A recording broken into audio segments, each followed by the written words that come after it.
parents called me loser and didn't invite me to the Christmas. I said okay.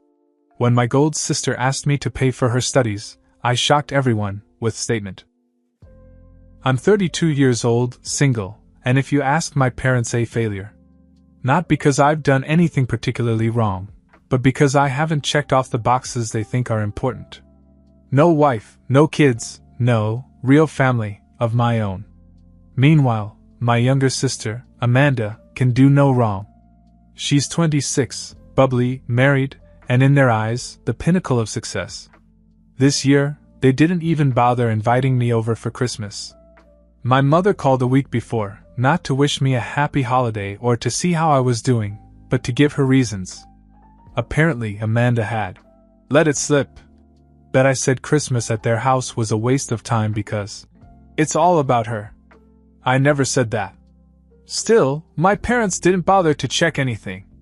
They just went along with it. Mom told me, "We don't want negativity to ruin the day. Maybe it's best if you sit this one out." I don't know what stung more, her words or the fact that I wasn't even surprised. "Fine," I said. I wasn't going to grovel for an invitation. The next day, Amanda called me. I thought maybe she was calling to smooth things over or admit she'd lied. But no. She wanted money. "Listen," she said. "I need some help with tuition for my graduate program. Mom and Dad can't really afford much right now, and we all know you're doing well, so..." I couldn't believe the nerve. They had just banned me from Christmas, but now they had no problem with me being the family ATM?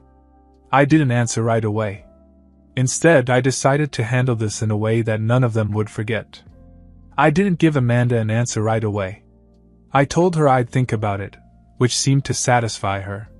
She chirped a quick "thanks" before hanging up, probably already patting herself on the back for her manipulative skills. But I wasn't thinking about helping her.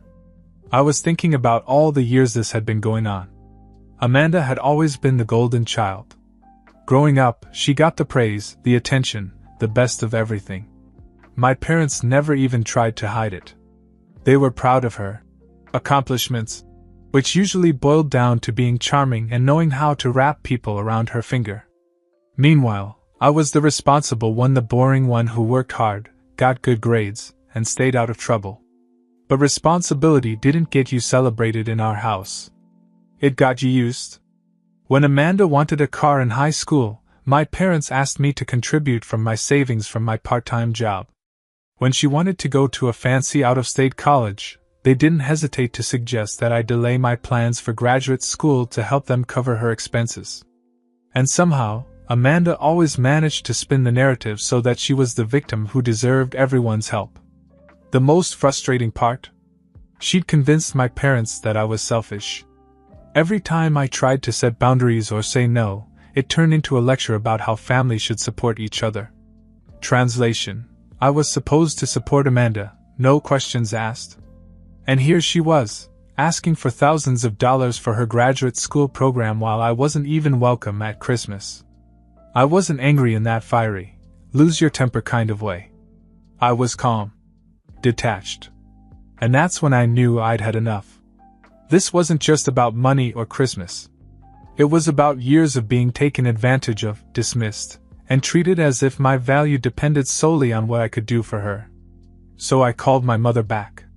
"Hey," I said, "can we have a family meeting? Me, you, Dad, Amanda, her husband. I think we need to clear the air." She hesitated, but finally agreed. Probably because she thought I'd come to grovel and apologize. I didn't correct her. Let her think what she wanted. I would speak my piece, and for once, they would listen. The family reunion was scheduled for the following Saturday at my parents' house. I didn't bother dressing up. Jeans, a hoodie, and an old pair of sneakers. It wasn't about making an impression. It was about finally saying what needed to be said. When I arrived, Amanda and her husband Greg were already there. Greg gave me one of those half smiles he always had, like he didn't really want to be involved in the drama, but couldn't quite avoid it. Amanda wasn't even trying to fake pleasantries. She scrolled through her phone, looking as disinterested as ever. Mom came hurrying out of the kitchen with a tray of coffee and cookies, doing her best to play the gracious host even though this was far from a social visit.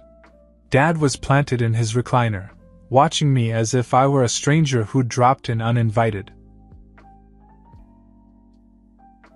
"So," Mom said after everyone was settled, "what did you want to talk about, honey?"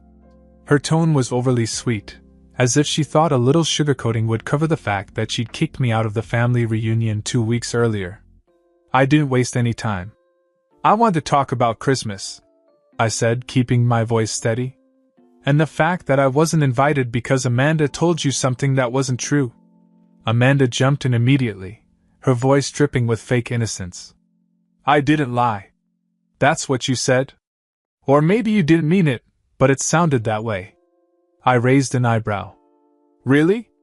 Because I don't remember ever saying that Christmas was a waste of time. In fact, I don't remember talking about it at all. But somehow you managed to convince Mom and Dad otherwise." She shrugged and leaned back in her chair.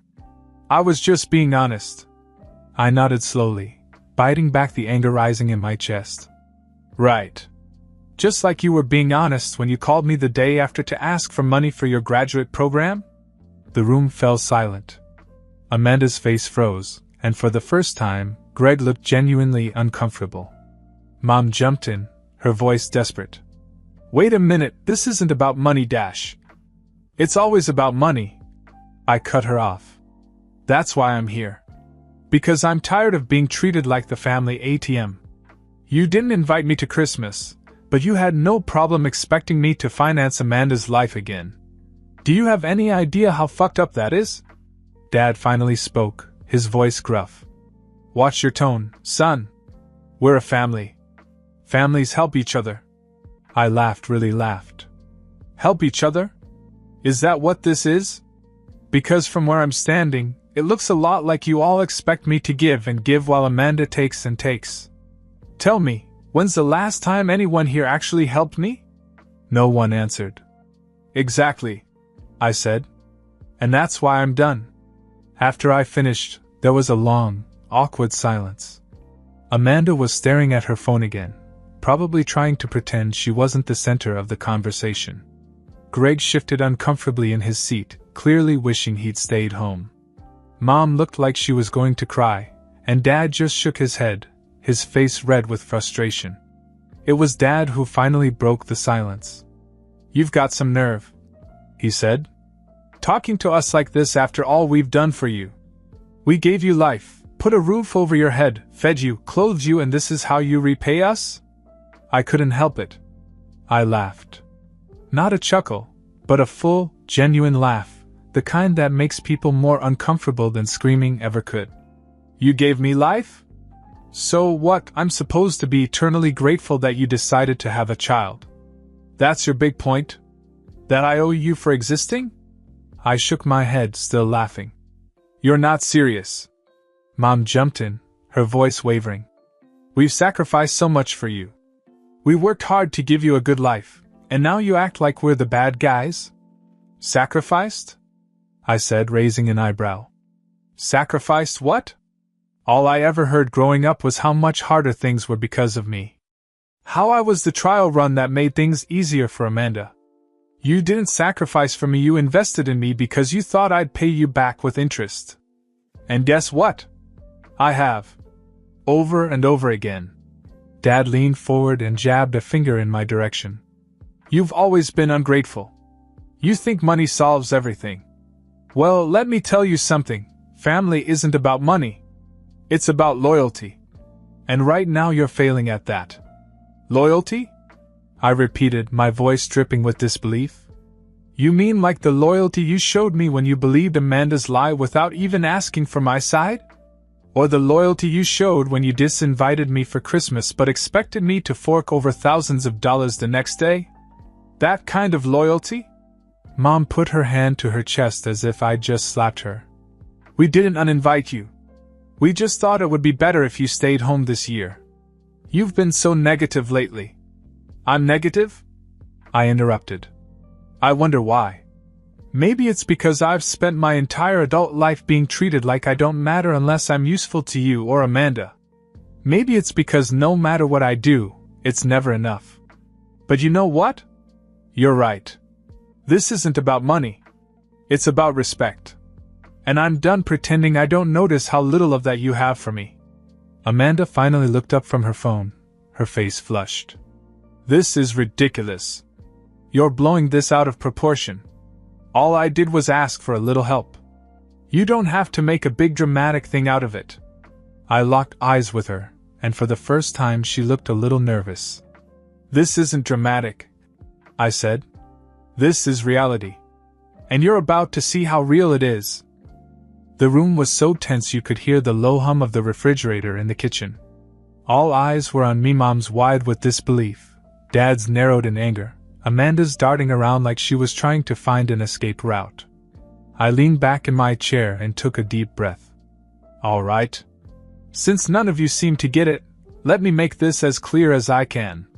You want me to help pay for Amanda's graduate school? Fine. But here's my condition. Mom's face lit up with cautious hope. Oh, honey, that's all we're asking, Dash. I held up a hand to stop her. No. Let me finish. I'll pay for Amanda's schooling on one condition. After that, I'm out. Permanently. No more money. No more family reunions. No more Christmas invitations or lack thereof. I'm done. You want me to continue to be the family ATM? Then you can't keep pretending that I'm part of this family. The silence that followed was deafening. Amanda's jaw dropped. You're kidding. No, I said, my tone as calm as I could make it. This is the deal. You get what you want, and I finally get some peace. Mom's hands flew to her mouth, as if she were going to cry. How can you say that? We're your family. You don't mean that. I mean every word of it, I said. Because let's face it, I'm not part of this family. Not really. I'm just the guy you call when you need something. And I'm sick of it. So this is my line in the sand. Take it or leave it. Dad stood up, his face turning a dangerous shade of red. That's the most selfish thing I've ever heard. What kind of son leaves his family for money?